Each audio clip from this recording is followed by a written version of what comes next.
Salam Satpam Jaya, berjumpa lagi dengan saya di channel Satpam Jaya, channelnya Satpam Indonesia. Baik sobat, kali ini kita akan sharing tentang flowchart atau protap ya untuk diagram pelaporan kejadian satuan pengamanan.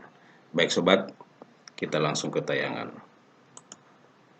Flowchart adalah sebuah protap untuk satuan pengamanan untuk acuan atau pedoman satuan pengamanan ketika menghadapi kasus kejadian kriminal.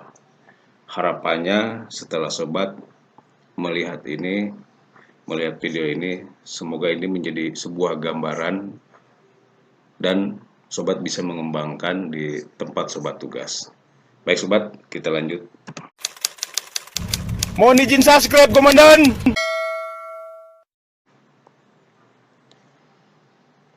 Baik sobat, untuk flowchart atau alur untuk penanganan pelaporan kejadian ketika kita menerima seseorang yang melaporkan sebuah kejadian. Yang pertama yang harus kita lakukan adalah menerima laporan ya. Security menerima laporan dari seseorang atau orang yang melaporkan sesuatu yang terjadi, contohnya kriminal. Itu yang pertama. Kemudian yang kedua, setelah menerima laporan, kemudian security mengecek lokasi kejadian dan didokumentasikan, atau sobat satpam melakukan olah TKP secara tuntas sobat ya. Oke, jelas. Kita lanjut nomor 3.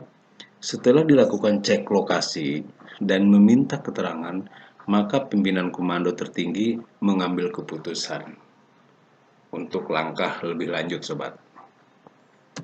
Kemudian 4, setelah membuat laporan, maka pimpinan komando tertinggi melaporkan kejadian ke pihak klien dan BUJP sesuai diagramnya sobat.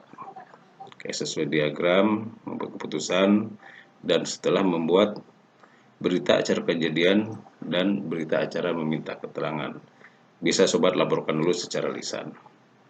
Baik sobat, jelas ya. Kemudian 5, setelah dilakukan meminta keterangan dari korban, pelaku, dan saksi, maka pimpinan komando tertinggi melapor ke pihak kepolisian dan membuat berita acara penyerahan tersangka serta menyerahkan tersangka bersama barang bukti ke pihak kepolisian. Baik sobat, bersamaan ini kita harus membuat laporannya ya sebelum kita menyerahkan ke pihak kepolisian. Oke, nomor 6, setelah dilakukan penyerahan ke pihak kepolisian, maka dilakukan pendistribusian laporan ke pihak klien dan BUJP serta dipailkan di posko. Oke sobat, jangan lupa pelaporan tersebut semua dari awal sampai dengan akhir kita harus ada file, ada dokumen untuk disimpan sebagai data laporan kita sebagai bahan acuan ketika kita harus melaksanakan pelaporan kepada pimpinan kita.